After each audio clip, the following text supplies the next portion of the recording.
first, let's turn to Outlook. Now, as you can see on your screen here, many people are probably going to be very familiar with what they see. It's Outlook 2013. It's what thousands, if not millions of people are using every single day to help manage their email. But Microsoft has really started to build in some pretty cool features, and I would even say applications into Outlook to help users be more productive and to optimize their experience that they're using every single day when they're in Outlook. So one of the first things that I want to point out is if you actually look right up here, you can see this finger pointing on this circle.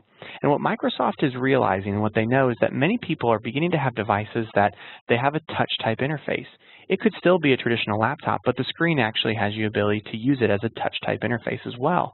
And a lot of people I know are starting to utilize that if they're traveling or they're on an airplane, for example.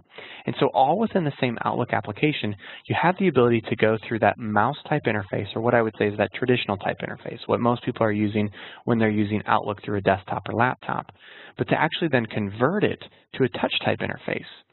And so when I go ahead and I click on that, you can see what it actually does, and it's enlarged a number of these icons. Again, assuming that now because you've converted to a touch, you're going to be using your fingers or your thumbs. As well, it's taken things and it's put it now on the sides because it's assuming you're going to be holding it in that way. And so right here on the side, I can choose if I want to delete an email, if I want to mark it as unread, if I want to unflag it and mark it as complete, if I want to move it to a different folder, if I want to reply, so on and so forth. And all within this little ability right here to choose if I want to go in between that mouse and then that touch type interface. Now, something else that Microsoft is also doing that I mentioned earlier is they're starting to build in applications within, for example, something like Outlook. And so if I go ahead and I click on this email from Amy Alberts, for example, you can see that right here I have these two little applications built within. I have something called Action Items and something called Bing Maps. Let's go with Action Items first. Now, the purpose or the intent behind Action Items is they know that when people are looking at emails, really what they're often looking for is, what do I need to respond to? What do I need to actually follow up on? And so what it's actually doing within the email at this point, and it's already done, you can see, is it's scanned the email and it's seen, okay, this is what I need to respond to. I need to let them know, and I need to respond by the end of the week if I'm going to be able to attend this event or not, right? And what's great about this is, especially if you have a lengthy worded email, and you know that really they're just asking you for a couple of things, but you need to know specifically what those are, you can use something like Action Items to drill down into that to get through those emails faster, to respond what's absolutely critical, right? Now let's look at Bing Maps. You can see right within this email here, I actually have an address. And so I don't really know where that specific location is at. And so within Outlook, I want to find out, okay, how do I get there? And this is great if you're having to go on a client visit or you're traveling, whatever it might be. It's great to utilize this because I can actually drill right down into this and say, okay, I know right where that's at. Perfect, I'll find that. But if, let's say, I'm a little bit more lost and I may be new to the area or I've never visited this client before, you can actually click right there on Get Directions. And right there and then, I can get step-by-step directions of how to get from my location to my end destination. And so something that I know a lot of people, when they think of Outlook, they can become overwhelmed because email in general is just overwhelming, right? And so Microsoft is really trying to build in different features and functionality to help you manage your email from a day-to-day basis. One of the things that they really want to try and help you do is get a good snapshot, maybe when you first come into the office, what you have going on for the day, right? And so right here, if you click on your email address, what it's actually going to pull up is just that, a really good snapshot in a single pane of glass of what you have going on for the day. And it breaks it down by calendar, by tasks, and then even by overall messages that you have coming in. But one of the big things really is staying on top of email, right? And especially that can be a daunting thing if you've been away from the office for a couple of days or if you've just had back-to-back meetings, right? And so one of the things that Microsoft is actually doing is they're giving you the ability to clean up, whether it would be by a conversation, by a folder, or even potentially by subfolders.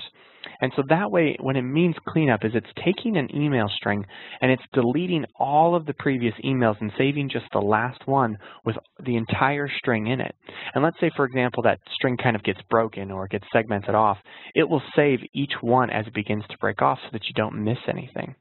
Another thing that Microsoft is also starting to do is they're starting to try and help you segment out your emails more, right? What's really the most critical emails as compared to what are things you just need to be aware of? And for the longest time, all we've really had is the inbox and your junk email. Well, Microsoft has now built in Clutter, and Clutter really kind of acts as that middleman in a way. Because what it's trying to do is it's trying to say, let's keep the inbox really clean so that only the most critical things come in that you need to be aware of.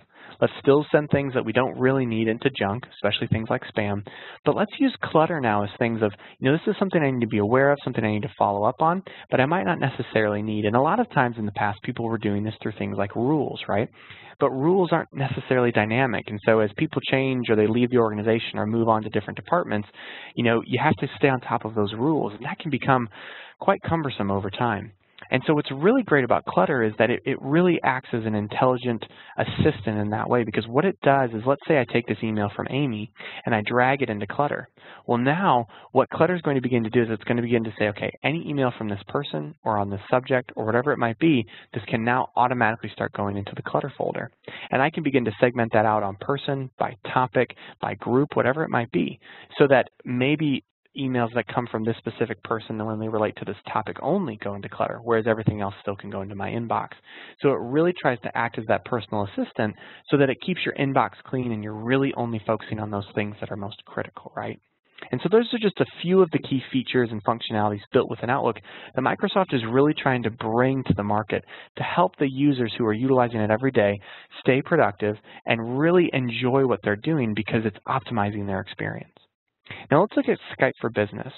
And honestly, internally, when we installed Skype for Business a number of years ago, and at that time it was called Link, we didn't really know how we were going to be utilizing it. But we know that if we were going to be utilizing Office 365, we wanted to really figure it out for ourselves, right? And I can say it's probably been one of the most dynamic applications that's changed how we communicate, and I would say for the better as an organization. So when I ask clients, what does Skype for Business mean for you? A lot of times they say, well, I would assume really it's just, wouldn't it just be something like an instant messaging type platform? And I say, at its basic level, it really is. That's really what it's used for. But it really takes it one step further, and it also acts as a presence tool. And so you can see up here, you've got a nice little picture of me, and it's got this little red circle with a white line through it.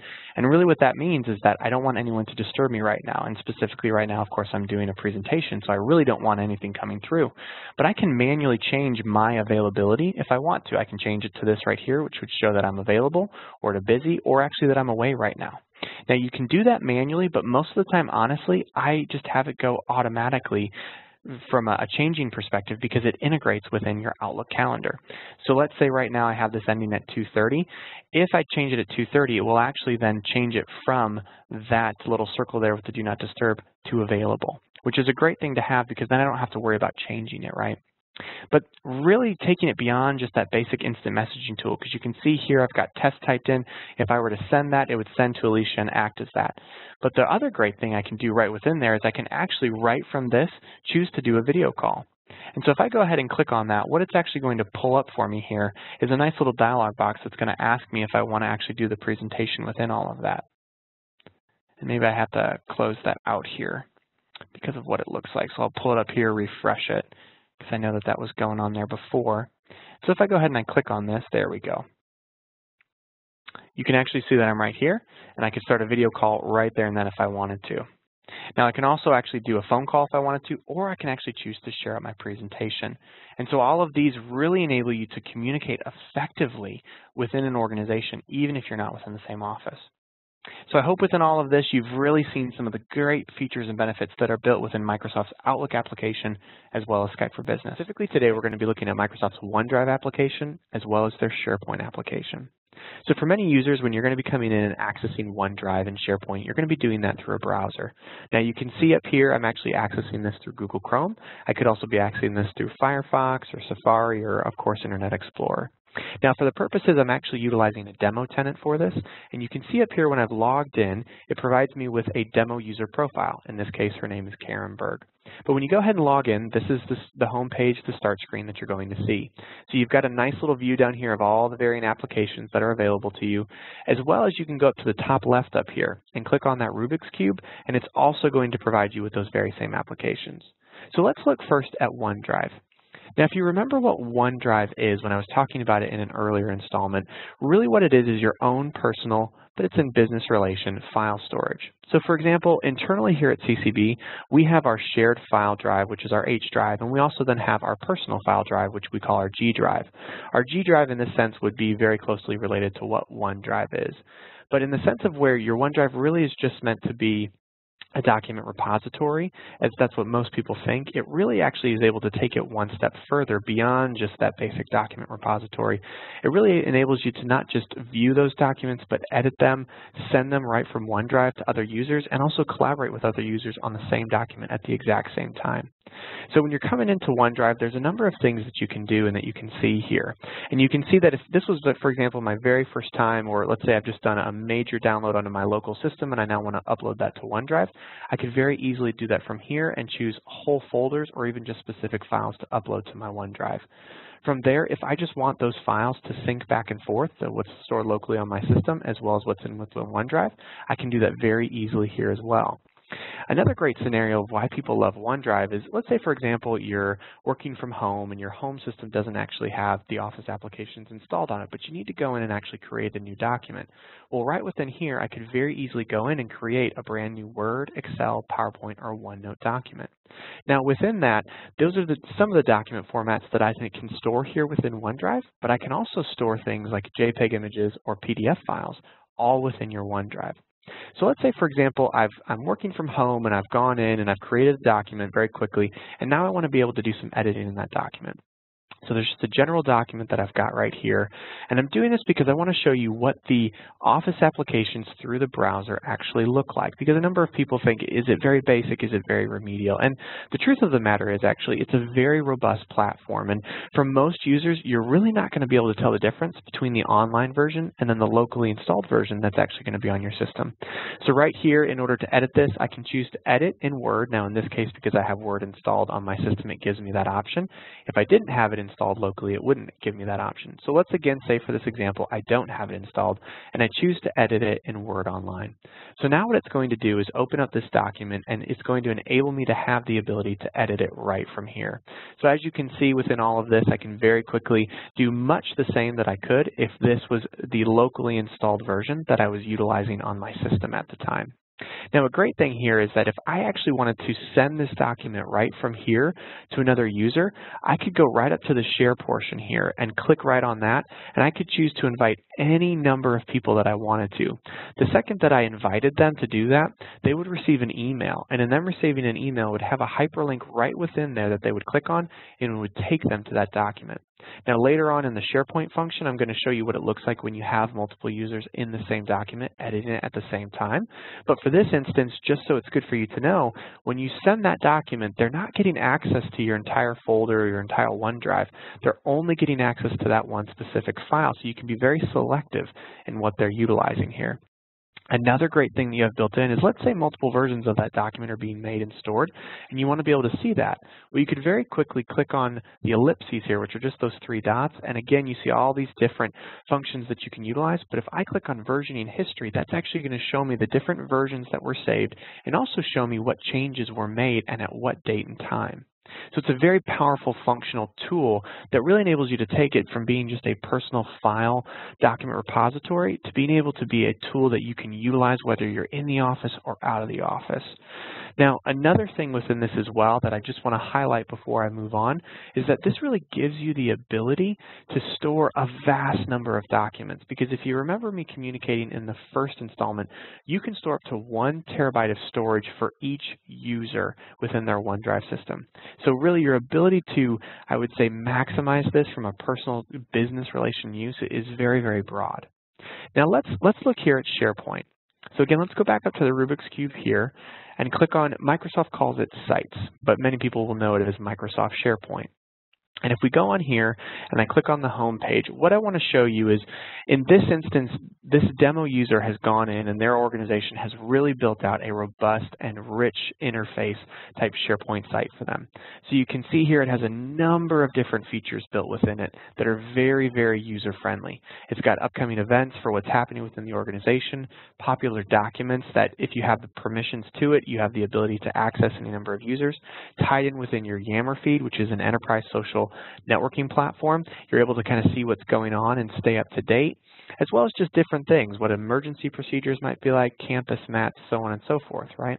And you can see up here, they have this SharePoint site broken down into some of the major departments within the organization, whether it's just general news happening within the organization, HR and careers, operations, sales and marketing, idea exchange, and about the organization itself.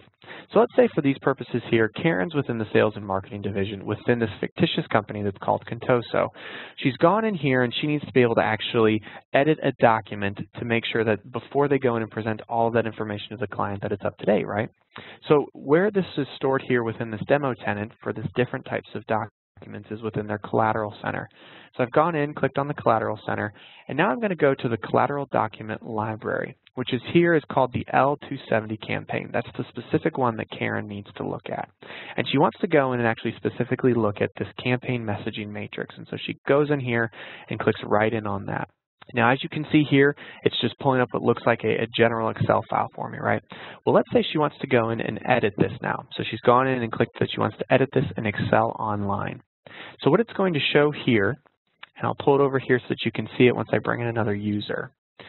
Let's bring them over here so that you can see that, is what it's going to look like when you have multiple users in this document and you're editing it at the same time. So on the right here is a completely separate user from Karen, and they've now gone in and actually started to edit this as well.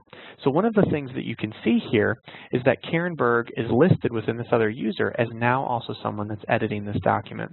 And so if I go in here and I click on this and I make a change, and let's just write this as test so that we can see, what you're then going to see populate over here on the left, which is in Karen's profile, is actually that very same document.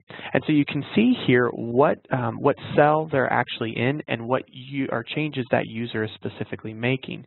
You can also see that when I came and logged in, it also showed that I was now logged in.